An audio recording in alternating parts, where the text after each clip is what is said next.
But hello, everyone, and welcome to the National Constitution Center. My name is Madison. I'm a member of the center's education team, and I'm joined today by my wonderful colleague, Brian, who is live in the museum at the National Constitution Center in Philadelphia to share with us everything he knows about the Bill of Rights. But we're going to be taking a look at three very important documents in our nation's history: the Declaration of Independence, the Constitution, and of course, the Bill of Rights, which is part of the Constitution.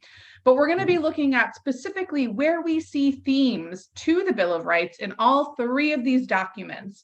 So Brian's going to kind of take a speed round through the exhibit, share some fun facts, show us these really cool, rare printings of these documents, and then we're going to play some trivia to see if we can test our knowledge, if we do in fact know our Bill of Rights. So without further ado, Brian, I'm going to turn it over to you, and please take us through and show us everything that we have. All right, well, thank you, Madison, for having me here. Thank you, everybody, for joining us. Happy Delaware Day to our Delaware friends. We are in the Constitution Center's exhibit called Constituting Liberty. The full title, Constituting Liberty, from the Declaration of Independence to the Bill of Rights. And we're really looking at that, the themes that unite these founding documents. And I'm standing in front of, as you can probably tell by the case here, what it says, the Declaration of Independence. Now, this is not, you may think, the original that would have been signed by Benjamin Franklin and Thomas Jefferson and John Adams and all of those gentlemen back in 1776. You can find that at the National Archives in Washington. But this Declaration of Independence is still a really interesting one to see. Let's see if I can pan over here. This is we call the stone engraving. And we call it that not because it's on a slab of stone, but because a fellow named William J. Stone back in the early 1820s was commissioned by the federal government to produce a copy of the Declaration of Independence. The document, a lot of things that are on paper and ink and parchment, they can kind of fade over time. They can be difficult to read. And during the Monroe administration, they wanted to be mindful to preserve the Declaration, not just its message, but even how it appeared for us, for future generations. So we're in actually a really interesting, complicated process. I'd love to get into that for you folks at some point when we get a little more time to dive into the history of some of these documents. But this is a great look because we can see a little bit clearer the text of the Declaration of Independence and how it embodies a lot of these key principles of the American Revolution. And if we know our Declaration of Independence, what just happened there? Right. If we know our Declaration of Independence, we can see that there's this unanimous declaration, the famous when in the course of human events, it becomes necessary for one people to dissolve the political bonds.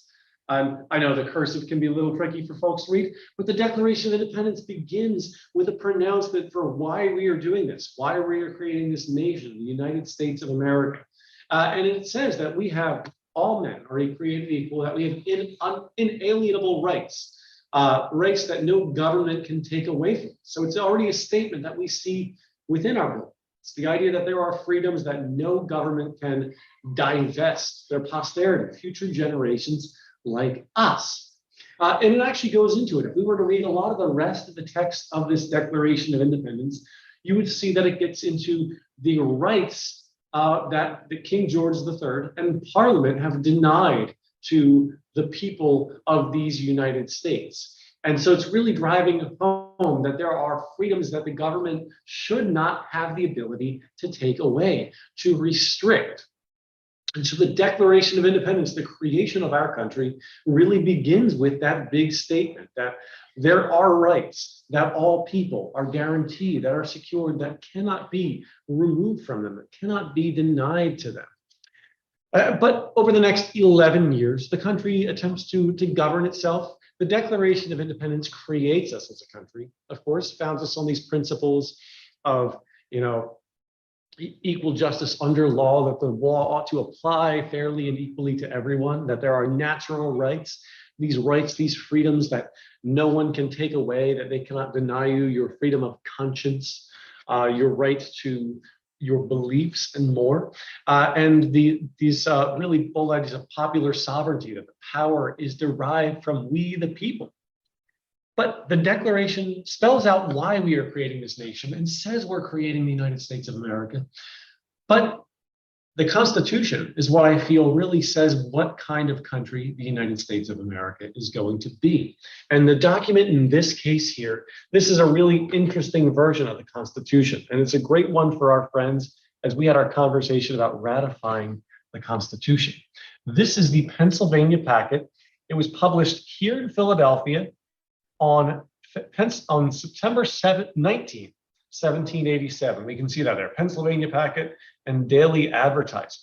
It's a newspaper published by a couple of guys, John Dunlap and David Claypool. John Dunlap is a printer here in Philadelphia. He actually is known for the first printed copies of the Declaration of Independence as well. So he's around there putting out a lot of these famous documents for we the people to read. And this newspaper they publish on Wednesday, September 19th, they published the whole wording of the Constitution. So you can see this, we the people of the United States, in order to form a more perfect union. This is the original unamended Constitution. Their entire paper that day is the text of the Constitution. And beyond that, it's going to get into things including the names of the many signers of the Constitution. We can see the names and signatures here. A statement from the convention below that. George Washington's name first. Many of these other well-known figures like Benjamin Franklin, Alexander Hamilton, and others, stating which states had delegates present. You might notice everybody except for Rhode Island. And then a statement to the Congress, basically explaining what they were doing, putting together. So this is really summarized. But this original Constitution, these 7 articles we'll mention in the first 3, establishing our legislative branch, our executive branch, our judicial branch. It will get into the rights, the abilities retained by the states, the relationship that the states have with each other, and the supremacy of this Constitution. It tells us how to amend the Constitution, and then how this Constitution will even be ratified, how it will take effect, the process that begins with our friends from Delaware on this day, what would have been a little bit under 3 months after the Constitution was signed. But over the course of that, we saw those names here that were on this Constitution. This is not every single person who attended the convention. There were 55 men from 12 states, every state except for Rhode Island, and they gathered here throughout the summer debating what form of government the United States should have, what changes we should make. In the end, only 39 out of the 55 delegates actually signed the Constitution. By the time the signing even takes place, only 42 people are left. And 3 of them, our dissenters, George Mason, Elbridge Gerry, Edmund Randolph, they're from Virginia, Massachusetts, and Virginia, by the way, in the order that I mentioned them. They refused to sign. And one of the big concerns is a lack of a Bill of Rights. George Mason had written the Virginia Declaration of Rights. He'd written the freedoms that the people of his state possessed that the government couldn't take away. And there was not a Bill of Rights in this Constitution. It did not spell one out. Some of their fellow delegates, like Alexander Hamilton, thought that a Bill of Rights could be unnecessary, maybe even dangerous. Hamilton says that, this Constitution is we the people giving powers to the government, not the other way around, that the government cannot take these rights away because we have not given it the ability to do that. He suggests it could be dangerous to suggest there are limits on this, on a Bill of Rights, that writing a Bill of Rights suggests other freedoms might not be as important, might not be protected. But people are not all swayed. A lot of folks agree with George Mason and Edmund Randolph and Elbridge Gerry. They feel that a Bill of Rights is needed. And they think that, okay, we need to add it. And eventually James Madison himself is convinced. And right now we have our reproduction in our case here. We have this historic Bill of Rights. If we were to take a look at this document, and I'm aware, my friends, that it is very difficult to read this one here. So I won't even try to get too close to our document here, our Bill of Rights. And we might know that it starts in a long, complicated process. Maybe some of you have had to write a rough draft before, and James Madison really sets us on that path. He proposes 19 amendments to his fellow members of Congress in June of 1789. He introduces them. Eventually, through the House, as it's a process of debate among all of these members of our legislative branch, it is knocked down to 17 amendments. We can actually see an example of this at work. In this case beside me here, this is actually edits to the Bill of Rights. There are 17 amendments on this copy here. You can see some of these ones. Let's like at the very end, Article the 11th. There are not 11 amendments we think of in the Bill of Rights. 13 and more. And so we have these early drafts of the amendments. This is actually a bunch of X's, crosses that we can see, marks made. This is members of the Senate making their suggestions. We're going to knock this one out. This example here, these number 3rd and the 4th, they get combined in the First Amendment. This is talking about freedom of religion. This one has speech, press, assembly, and petition all together. We know today these are all in one amendment, but they were still separate amendments at that time. Eventually, as they make their way to the states, and I'm going to move over just to get a good look at this, not all of these proposed amendments get approved. The House and the Senate agree on 12 amendments, and they send those 12 out to the states. This is Thomas Jefferson's handwriting, looks like an Excel spreadsheet, and he's tracking which states, affirmative and negative, have voted yes or no for all of these amendments. And this is showing that, hey, we've got the majority we need. We've got 3/4 of states have agreed. And so this is December 15th, 1791. The Bill of Rights is officially added. These 10 amendments were ratified. Thomas Jefferson's marking there. All right, I've received responses from these states. We have 10 amendments to the Constitution of the United States. So we can see through a few of our documents there, some of that exploration. Madison, what do you think? Do we want to see if we want to have some questions about our Bill of Rights? Sure, Brian. I think it's a great time to jump in and play some trivia to see if our friends have been paying attention so that they can really test their Bill of Rights knowledge. So I'm going to go ahead and pull up my screen, friends, and we're going to see of who wants to be a billionaire. I love that. Wonderful. Love that. Love that name here. All right, friends. So we have several questions. Brian has made these questions. So we're gonna see if you can kind of work your way through these and answer. So here we go. Get your Bill of Rights trivia, get all that knowledge ready, and we're gonna begin now. First question, friends. What is the Bill of Rights? You've got 3 options here. It's the first set of amendments to the Constitution. Is it a document declaring the 13 colonies were no longer part of the British Empire? Is it a pamphlet published by Thomas Paine? What is it? I see all the answers coming in first. I love it. We gave you an easy one to start, friends. I love it. Miss Cooper's class, Miss Cunningham's class, we got it.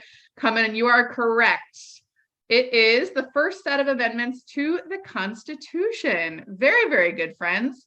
All right, moving right along. Next question. How many amendments make up the Bill of Rights? Ooh, I threw out a few numbers to you folks. Which ones I know, are? you really did, Brian. This one may be trickier. Is it 10 amendments? Is it 12 amendments? Is it 19 amendments? Tell us, friends, what do you think? We have a couple friends saying 12, a couple friends saying 10, and the correct answer is 10 amendments. Remember, Brian mentioned that we had a number of amendments that were initially proposed by Madison. He was really ambitious, right? But eventually we dwindle it down to that 10. Good job, folks. Oh, and finally, everybody, what is an amendment? Is it a decision by the Supreme Court? Is it a bill Congress passes unanimously? Is it a change made to the Constitution? What do you think? Out of these 3 options, what do we think it is? Number 3, a change. Seems pretty unanimous so far among our responses. I love it. They know their stuff. It is a change made to the Constitution. Excellent, friends. All right, moving right along. Which famous founder first argued in Federalist number 84 that a Bill of Rights was unnecessary? Who said that? Our response. Who said that a Bill of Rights unnecessary, maybe dangerous? Bold words, if we think about what the I know Bill I of mentioned Rights all means 3 today. of these gentlemen. Oh, okay. It looks like we have a lot of folks saying Hamilton. You are correct. Alexander Hamilton coming in, criticizing the Bill of Rights. Yikes. He's like, oh, you don't need this. Well, aren't we happy that those opinions did not hold up? We love our Bill of Rights. Moving right along. Which famous founder first introduced a series of amendments to the Constitution in June of 1789? Is it Ben Franklin, James Madison, or Alexander Hamilton? Look at this. All right. Oh, very, very good. Excellent. It looks like we're pretty unanimous on this, everybody. Wonderful. You are correct if you said James Madison. Yes. Well done. All right, next question. How many amendments were in James Madison's first draft of the Bill of Rights? It's a tricky one. Is it 12? Is it 17? Is it 19? What do we think? We have some folks saying 19, some saying 12. Not a lot for 17. Shall we reveal? We shall reveal. It is Elizabeth. Yep. 19. 19. Wonderful. Now, Madison, I was just saying, we have a wonderful feature on our website too, that writing rights or constitutional rights, origins and travels interactive, where you can see all of those versions of the Bill of Rights that James Madison, what was his original draft? We can take a look. Absolutely, friends. And we'll make sure to pop that in the chat too at the end. Yeah. All right, everybody. How many freedoms are mentioned in the First Amendment? 4, 5, or 6? Your freedom of what? Freedom to what? How many freedoms are mentioned? How many? Feel free to write them out if that's at all helpful. Oh, we look a little split here. Some say 5, some say 6. It is, in fact, 5. We have 5 freedoms in the First Amendment. All right, everyone. Next question. Which of these freedoms is not mentioned in the First Amendment? The free exercise of religion, the right of the people to assemble, or the right to a trial by jury? Which of these 3 is not included in the First Amendment? Anybody know? Oh, Elizabeth coming in first, it looks like. A lot of you have agreed that is a fact. Jury trial. Absolutely. We do not see that in the First Amendment. That'll be mentioned in your 6th and 7th. Very good. Now, fill in the blank. This is one of my favorites. The right of the people to be secure in their persons, houses, papers, and effects against blank searches and seizures shall not be violated. Is it unreasonable searches and seizures? Is it warrantless searches and seizures? Is it inconvenient searches and seizures? What do you think? We have a couple folks split between unreasonable and warrantless and inconvenient as well. Although I do love all 3 of those. Those are all great. And we have, big reveal, unreasonable searches and seizures. Very good. That one may be a little bit trickier. Ooh. All right, friends. Which amendment describes the rights of the accused in criminal trials? Is it the 3rd Amendment, the 6th Amendment, or the 7th Amendment? What do we think? I love you're all very, okay, we have some people who are very certain that it is the 6th Amendment. Ooh. All right, let's see, let's big reveal. You are correct. Well done. We're amidst a bunch of constitutional scholars today. This is awesome. All right, friends, and I think we're nearing the end. Which amendment prohibits cruel and unusual punishments, as well as excessive bail and fines? What amendment prohibits it rather? 4th Amendment, 6th Amendment, or 8th Amendment? Let us know. We have some saying 6th, we have some saying 4th, we have a number of you saying correctly the 8th Amendment. That is correct. And maybe you've heard people say that's a violation of my 8th Amendment. They're addressing cruel and unusual punishment. All right. I think this may be our last question, everybody. Which amendment was introduced with the Bill of Rights initially, but ratified more than a century later? This is a fun one, and it has a really cool story that I hope Brian will tell us about. Which amendment was introduced with the Bill of Rights, but ratified more than a century later? Anybody know? Ooh, Ooh, we're kind of split on this one, Brian. Interesting. yeah, a lot of division. Well, friends, if you said 27, you are correct. Brian, can you share with us? First of all, everybody, give yourselves a round of applause. That was the end of our Bill of Rights trivia. You all did a fantastic job. But Brian, can you explain the story behind the 27th Amendment? Because it's one of my favorites and it's so cool. Of course. And the 27th Amendment on that document I was showing you folks, in fact, if I take a look at it over here, if I spin this around and get a little zoom in on it, no law varying the compensation for members of the House and Senate shall take effect until an election has intervened. There we go, right in the middle there. So this is one that basically says if Congress, if the House or the Senate were able to give themselves a pay raise today, which is a nice ability to have, by the way, it wouldn't take effect until after the 2024 general election that November. So they're not technically giving it to themselves. That would have been the original Second Amendment on the Bill of Rights as written on this document. But it does not get ratified. It actually is the one that, if we looked at that Thomas Jefferson document over here that I shared, I'm going to go back to it. You might have noticed that there was one that had a bunch of no votes on it over here. That you see that affirmative and negative in Thomas Jefferson's handwriting. This one, it had a bunch of no votes. New Hampshire, Rhode Island, New York, New Jersey, and Pennsylvania all voted no on that one, though they voted yes on all of the other amendments to the Bill of Rights. It takes a while. It's actually not until there are a few states that over time ratify it. It's actually one state short, or a few states short. It remains for a while. But in the 1980s, a student, Gregory, is it Gregory Watson, right, Madison? Has a project, an assignment at the University of Texas. He and other students are having to write about an amendment, a change to the Constitution they would like to see that actually could be possible, could get broad support, because it's hard to amend the Constitution. And he wrote about this amendment James Madison had proposed years earlier. Over the course of, despite his grade on the paper not actually being that great, I think he got a C.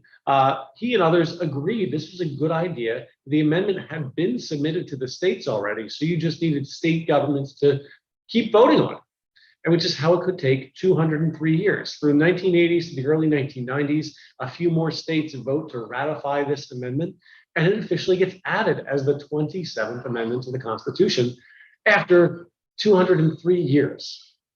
Oh, there was one other question I think we had, Madison, if you didn't mind my asking. Someone said, what were the other amendments that get dropped? There's one that's basically a math formula for the size of the House of Representatives. That's the other of the only one of those 12 sent out to the states that's never ratified. The other answer of how do you get to from 19 to even to 12, a lot of them are combined. I'm not going to go back to our document here, but I'd shown you already that the Bill of Rights, the First Amendment, was basically 3 separate amendments in James Madison's first draft. Gets cut down to 2 in that 17 amendment version. The 7th Amendment that talks about civil trials like lawsuits, that's 2 separate amendments in this version. Same with the 6th Amendment that Madison asked that question about. So honestly, it's that a lot of the rights that are mentioned, say the 6th protects the rights of people in criminal defendants. There would have been more than one amendment talking about that. It kind of combines it. It's a pretty long amendment if you take a look at it. So there's our answer to that one as well. But what do you think? Any other questions? Anything else in the chat, Madison? Or anything we wanted to share with our friends? That was awesome, Brian. Oh, I meant to add a spotlight. There you go. That was awesome, Brian. Thank you for sharing that with us. I did just want to remind our friends, though, next week, We are going to be taking a tour of that exhibit that's behind Brian now. And we're going to start by meeting the dissenters. So we're going to meet those men that Brian talked about. We're going to meet George Mason, Edmund Randolph, Elbridge Gerry, these men who really kind of folded their arms, turned up their noses at the Constitution, and really insisted on that Bill of Rights. So join us next week. It's going to be a really fun virtual tour. And we're so excited that you joined in and that you were able to hang out with us today. Of course, next week is Bill of Rights Week, or Bill of Rights Day falls next week. So you're going to see Brian and I again, and we're going to have a lot of fun. But again, huge thank you for all of you tuning in. Brian, thank you for sharing your time and expertise. This has been so much fun. And everybody give yourselves a round of applause. You are all Bill of Rights rock stars. So well done, you. Good job, everybody. Thank you so much. And thank you for hosting that trivia game, Madison. I feel like I did pretty good. I love it. It was a good game. All right, we'll see you all next time. Bye, everyone. Bye, everybody. Thank you. Bye, friends. We're going to see you next time. I'll send an email with the recording of this program so that you can watch again. You can play trivia again. Bye, Miss Cooper's class. It was so nice having you. Goodbye, everyone.